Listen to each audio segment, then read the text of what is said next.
Welcome to Revathi ORTA family. படுத்துக்கிட்டு கனவு கண்டுட்டு இருக்கீங்களா? கனவு கண்டுக்கிட்டே இருந்தால் எதுவும் நடந்துடாதுங்க. கொஞ்சம் நிஜத்துலேயும் வாழ ஆரம்பிக்கணும்.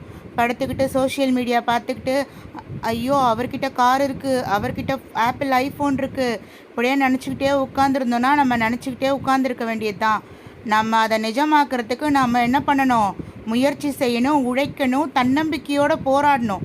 அப்படி நம்ம போராடினா தினசரி நம்ம சோம்பேறித்தனம் இல்லாமல் போராடினா நிச்சயம் நமக்கு வெற்றி கிடைக்கும். நாம் அந்த ஆப்பிள் ஐஃபோன் என்னங்க, அதை விட மேலே இருக்க வரப்போகிற எல்லாத்தையும் வாங்கிடலாம், அதை விட பெரிய காரெல்லாம் வாங்கிடலாம். வெற்றி நிச்சயம், அது நம்ம கையில் தான் இருக்குது. உழைப்பு இருக்கணும், தன்னம்பிக்கை இருக்கணும், தைரியம் இருக்கணும், தினசரி போராடணும். அப்படி இல்லைன்னா என்ன பண்ணணும்? ஒரு நாள் தொபக்கட்டின்னு விழ வேண்டியது தான். அதனால் தயவு செஞ்சு கனவுல இருக்காதீங்க, கொஞ்சம் எழுந்துறீங்க. அப்துல் கலாம் ஐயா கனவு காண சொன்னார். ஆனால் அந்த கனவை நிஜமாக்கணும். கனவை நிஜமாக்குவோம், வெற்றி கொள்வோம். சப்ஸ்கிரைப் பண்ண மறந்துடாதீங்க. நன்றி.